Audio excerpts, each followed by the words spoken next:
tribal areas in India that have very little formal education, almost no monetary system, and many of these areas, and Professor Deshpande arranged for the progressive matrices to be administered in these areas. Yes, those tribal areas, which are more or less isolated from this global economic rubbish, their scores are lower than they are in, for example, Mumbai, but there is still a huge range of abilities in this sense within those communities. And so the normal attribution of variation in these scores to things like education and so on, that's not the explanation. The variation has come from somewhere else. Not only the averages are down, but the range is still there. So you would imagine that in impoverished communities with little education and so on, that there would be a restriction in the range. It isn't. The range is still there, and it's just some kind of general effect. And the same with these Flynn increases over time. It's a general, it's not an effect of education, it's not an effect of television, it's not the effect of family sizes and so on.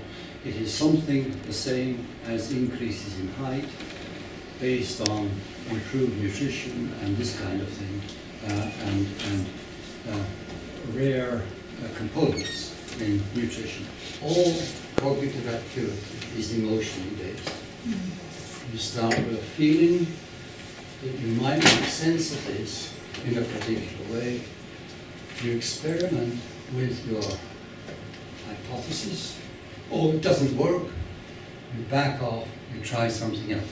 And this is exactly what you find in, for example, managers developing the talents of their subordinates. Again, it's the managers bringing their subordinates into the normally private thought ways. So again, you get these managers saying, it's not all managers, most managers are terrified of anybody who shares their job.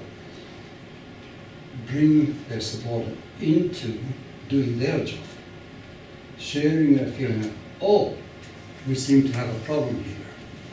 Oh, how might we understand this problem? Let's try experimenting with it.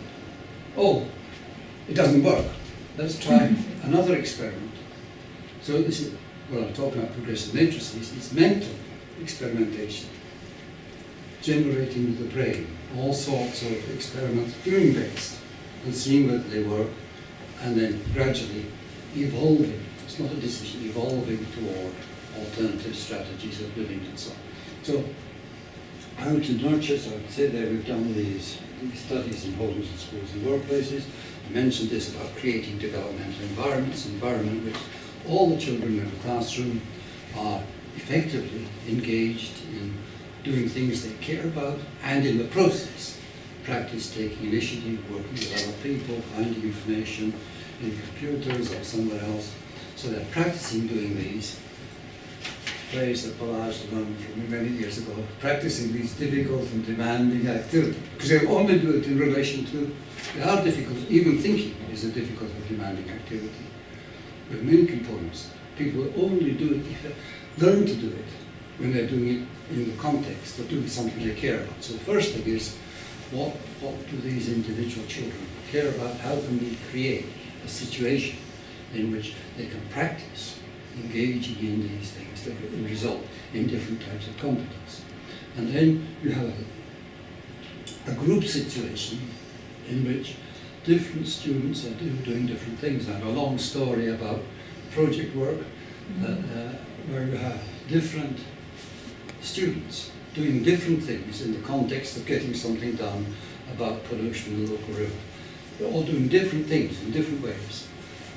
Their talents and competencies can only exist, they're only visible in a context in which they're all doing different and supported. They're emergent properties of the individual which emerge in that context.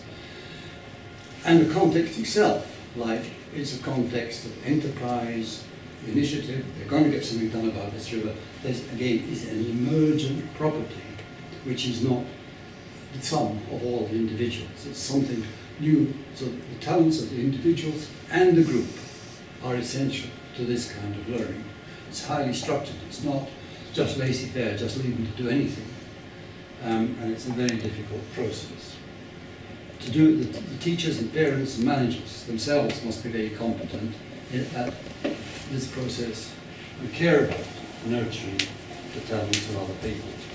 Montessori recognized this, and she reinforced it by saying that in order to create these developmental environments, we had to put the child at the center of society. That's an extreme statement. This is actually to do with human resource management, but never mind, it's from a colleague of mine, Lee's. First of all, you have this whole business of how do you nurture talents in organizations, in classrooms, and so on. And the normal stuff about rewards and development and performance and appraisal talked about by psychologists and HR specialists is just a load of garbage. Then you have to rethink that process, and then you have to deal with the culture and the technology of the school to move away from what it's normally doing. And then you have to intervene outside. You've got to influence this stupid Minister for Education to enable you to do this. And most of these teachers who do manage to create a situation to do this don't in fact engage with thinking about the society and how it works and how they can influence it. They don't try to influence it.